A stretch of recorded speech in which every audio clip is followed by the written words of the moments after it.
আমাদের দেশে রাষ্ট্রধর্ম ইসলাম খুব সন্তুষ্ট আছেন। রাষ্ট্রধর্ম ইসলাম সেটা নিয়ে আমি বলছি না, আমি বলছি কিন্তু এখানকার যারা ইসলাম বা ধর্মের ক্ষেত্রে কতটুকু মূল্যায়ন পায় মানুষ। আপনি দাড়ি টুপি নিয়ে যদি চাকরি বাকরির একটা ভাইবা বোর্ডে যান, হয়তো খুব কম মানুষ আপনাকে প্রেফার করবে যে এই লোকটাকে আমরা নেই।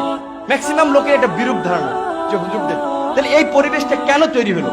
এই ব্যারিয়ারটাও ভাঙার জন্য আপনাদেরকে সমাজের সকল ধারায় মিশতে হবে, সকল জায়গায় আপনাদের প্রতিনিধিত্ব নিশ্চিত করতে হবে এবং আপনাদেরকেও আপনাদের জায়গা থেকে দাবি জানাতে হবে। শিক্ষকদের সংগঠন আছে, শিক্ষক সমিতি, আমলাদের সংগঠন আছে, আপনাদেরও যারা বিশেষ করে ধর্মীয় বিষয়গুলোকে খুব ভালোভাবে ছড়িয়ে দিতে চান, এই বিষয়গুলো নিয়ে কাজ করেছেন, ইসলামের চিন্তা ভাবনা করেন, তাদেরকেও এই বিষয়টা আজকে সামনে আনতে হবে যে মাদ্রাসার ছাত্রদেরকে কেন বিভিন্ন ক্ষেত্রে বৈষম্যের শিকার করা হয়।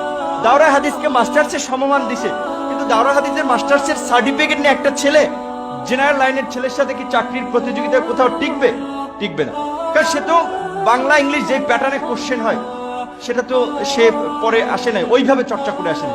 প্রয়োজনে তাদের জন্য যে কর্মক্ষেত্রগুলো আছে সেখানে তাদেরকে ব্যবস্থা করতে হবে কর্মসংস্থানে। আপনি একজন ইমামের পিছনে নামাজ পড়তে পারেন, রাষ্ট্রপতিও তার পিছনে নামাজ পড়তে পারেন। আপনি ওই ইমামকে একটা মন্ত্রিত্ব দেবেন, তা তো দিবেন না, তার পিছনে নামাজ পড়তে পারেন, মন্ত্রীও দাঁড়াই যায়। কিন্তু যাদের যেখানে প্রয়োজন আপনাদের অধিকার আদায়ের জন্য আপনাদেরকে কথা বলতে হবে। রাজনীতির পাশাপাশি এই যে মাদ্রাসার ছাত্র বড় একটা গোষ্ঠী, তারা যে বৈষম্য শিকার, এটাও তুলে নিয়ে আসতে হবে।